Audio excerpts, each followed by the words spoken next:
une escale de Jeanne à distance, avec Gérard Vincent et autour de son livre L'incandescence aux éditions des Instants.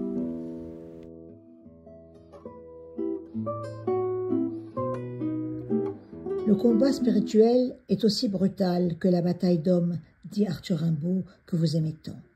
Parlez-nous de cette bataille et de votre bataille et de sa brutalité, Gérard. Le combat spirituel dont parle Rimbaud est une chose mystérieuse. Il y a dans la Bible le célèbre combat de Jacob avec l'ange.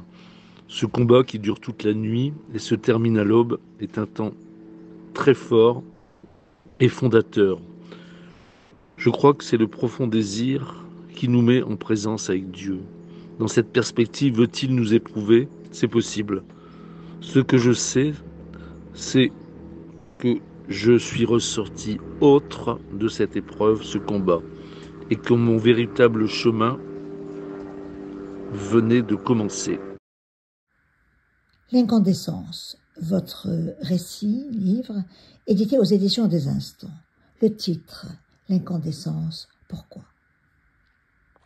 Pourquoi ce titre ? Après la mystérieuse injonction du « je consens », je me suis retrouvé avec un corps transformé, un corps passé au grand feu du soi. Quand je suis sorti le lendemain dans le parc de la clinique, j'ai vu un pommier en fleurs qui m'est apparu dans toute sa splendeur, toute sa gloire, une théophanie, une manifestation divine à travers sa création.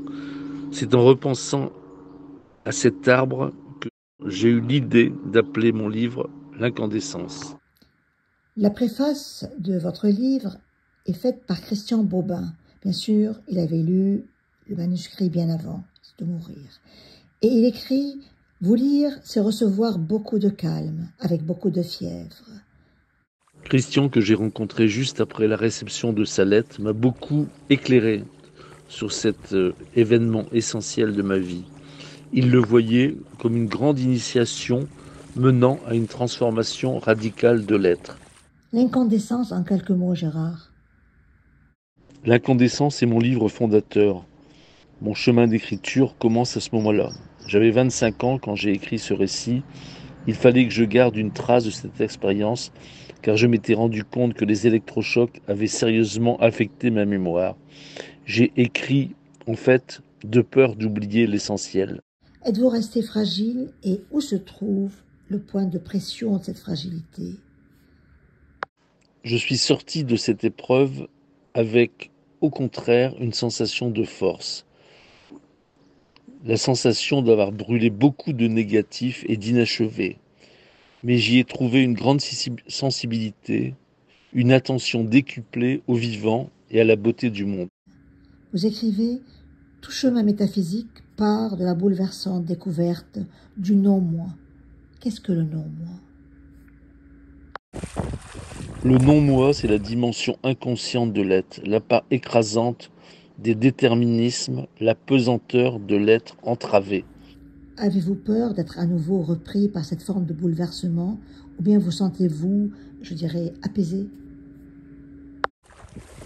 Dès que l'épreuve fut passée, j'eus très vite la certitude que je laissais tout cela derrière moi. Ce qui m'était demandé alors, c'était de me mettre en route, avancer, commencer le beau chemin d'individuation qui est travail d'accomplissement infini. La parole, ce couteau, dites-vous. Pourquoi la parole est un couteau, Gérard Vincent ? La parole est ce couteau qui tranche dans la chair rétive et pesante de nos vies. Elle est une épée tournoyante et une entrée dans le monde symbolique. Nous faisons passer du diabolique au symbolique. Qu'est-ce que vous aimeriez lire de l'incandescence ? Un passage qui vous touche particulièrement.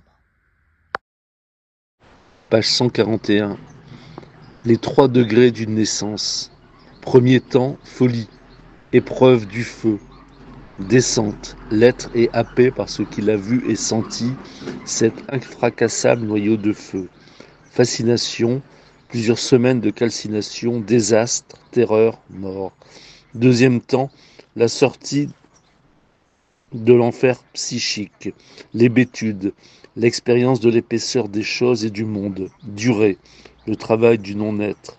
Troisième temps, la remontée, l'expérience du regard lavé, les atteintes, êtres, textes, paysages, la beauté, la redécouverte du centre. C'est toujours ce noyau de feu, ce noyau pulsant originel, mais c'est le rapport à ce centre qui a changé, radicalement. Plus de fascination, une tension vers l'extérieur et vers l'autre, la certitude du cheminement illimité et aussi de l'absence de but. Le but, c'est la mort. Le chemin est la vie. Cela est simple et cela a déjà été dit, mais qui puis-je? S'émerveillera celui qui se voit naître à sa vie. On n'en est pas à la vraie vie sans au départ quelque forme d'acquiescement de toutes ces fibres de chair et d'esprit. Gérard, je voudrais également lire 2 ou 3 passages qui m'ont particulièrement ému. Tout le livre est émouvant. C'est en page 46. Porter une grande attention à son souffle, à sa respiration, et peu à peu réaliser qu'elle s'enracine en un lieu subtil, qui est à la fois feu et source. Et vous ajoutez, il faudrait pouvoir à tout moment brancher son écriture sur ce souffle. Vous dites aussi lire, écrire, parler, écouter, 4 façons de célébrer la grandeur de la parole, être attentif à leur jeu et articulation. Et puis vous dites encore, comment l'écriture serait-elle possible sans quelque force prodigieuse, celle qui toujours nous fait nous rassembler en ce lieu du simple, illuminé. Cher Gérard, hélas, nous voici à la conclusion de cette escale. Je finirai sur ces mots de vous dans un autre livre, Le Soleil du Temps, mais au fond, tous vos livres sont un peu toujours le même magnifique récit. Et voici ces mots. Aucun grand poète n'arrive par hasard dans un ciel déchiré d'éclairs, ce qui ne veut pas dire qu'un grand poète n'est pas attendu. Chaque époque attend secrètement et silencieusement le poète qui la révélera et qui, en la révélant, fécondera son avenir. Merci, merci, merci Gérard Vincent pour cette escale à distance. Merci d'avoir accepté de répondre à mes questions. C'est un très beau livre, L'incandescence. Il faut vraiment y aller. Et j'ajouterai que quelque part, c'est la symphonie des éclairs de Gérard Vincent. Et depuis longtemps, elle est là, cette symphonie et ses éclairs. Merci encore pour cette escale, Gérard.